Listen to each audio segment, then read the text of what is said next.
एक कमरा, धुंधली रोशनी। तुम एक पुरानी ऊंची पीठ वाली कुर्सी पर बैठे हो। तुम्हारी परछाई दीवार पर एक विशालकाय दानव की तरह फैली हुई है। वह कमरे के दूसरे छोर पर है। उसके हाथ में फोन है, पर उसकी स्क्रीन काली है। उसकी आंखें तुम पर टिकी हैं, इंतजार कर रही है। वह एक नजर, एक शब्द, एक छोटी सी हरकत का इंतजार कर रही है। कोई भी इशारा जो इस खामोशी के बोझ को तोड़ सके। लेकिन तुम उसे कुछ नहीं देते। तुम एक पत्थर की मूरत बन गए हो, भावनाओं से परे, उसकी पहुंच से दूर। और इस भारी चुप्पी में एक अदृश्य चीज टूटना शुरू होती है।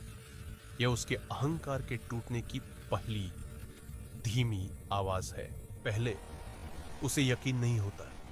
यह बस एक खेल है, उसका दिमाग उसे बताता है। एक छोटी सी नाराजगी जो कल सुबह तक खत्म हो जाएगी। वह तुम्हें उकसाने की कोशिश करती है, छोटे छोटे ताने मारती है, तुम्हारी पसंदीदा चीजों का मजाक उड़ाती है। वह कोई भी प्रतिक्रिया चाहती है, चाहे वह गुस्सा ही क्यों ना हो। लेकिन तुम्हारी चुप्पी एक अभेद्य दीवार है, एक काली चिकनी सतह जिससे उसका हर शब्द, हर कोशिश टकराकर उसी के पास वापस आ जाती है। फिर भ्रम की जगह गुस्सा ले लेता है। चीखना, चिल्लाना, दरवाजे पटकना। यह एक तूफान है जो उसके अंदर के खालीपन से पैदा हुआ है। यह उसके नियंत्रण खोने का सबसे बड़ा सबूत है।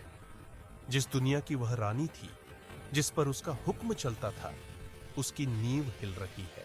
अब सच को समझो, यह कोई इत्तेफाक नहीं है। यह मनोविज्ञान का एक गहरा अंधेरा सिद्धांत है। एक औरत का अहंकार, उसका ईगो अक्सर बाहरी सत्यापन पर पलता है।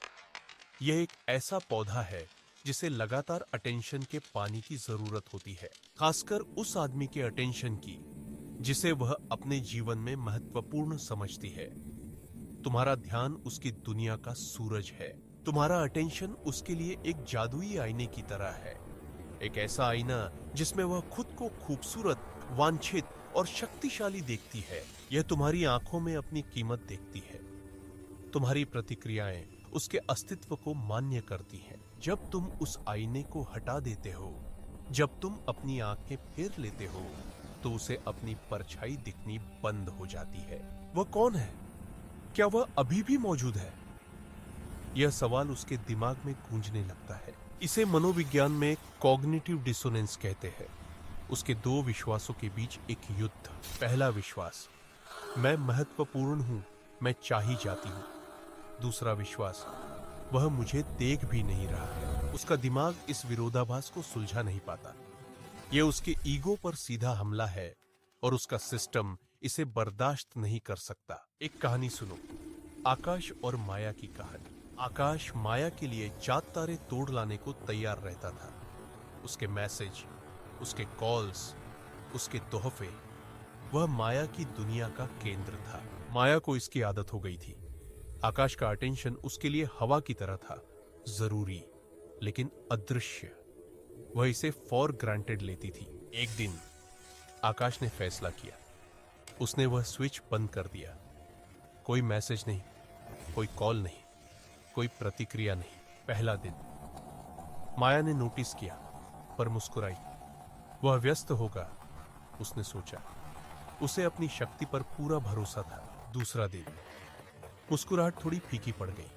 उसने अपना फोन बार बार चेक किया।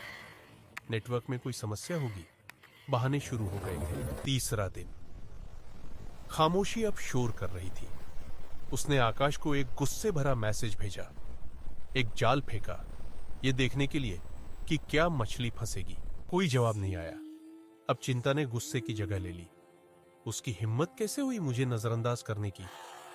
उसका ईगो घायल हो गया था। एक हफ्ता बीत गया। अब वह टूट रही थी। उसने उन जगहों पर जाना शुरू कर दिया जहां आकाश मिल सकता था।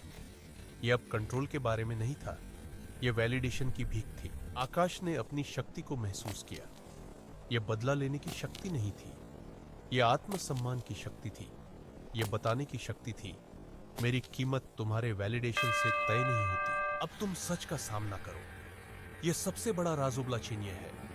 जब तुम अपनी अटेंशन वापस लेते हो तो तुम सिर्फ उसे सजा नहीं दे रहे हो, तुम शक्ति के समीकरण को बदल रहे हो।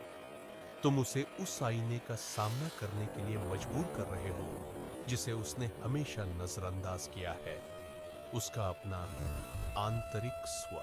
तुम्हारा अटेंशन एक नशा था, और जब नशे की सप्लाई बंद हो जाती है तो एडिक्ट को वास्तविकता का सामना करना पड़ता है। उसे दो रास्तों में से एक चुनना पड़ता है, या तो वह पूरी तरह से टूट जाती है या वह पहली बार खुद के अंदर वैलिडेशन खोजना सीखती है। तुम्हारी चुप्पी खाली नहीं है, यह एक शक्तिशाली वैक्यूम है।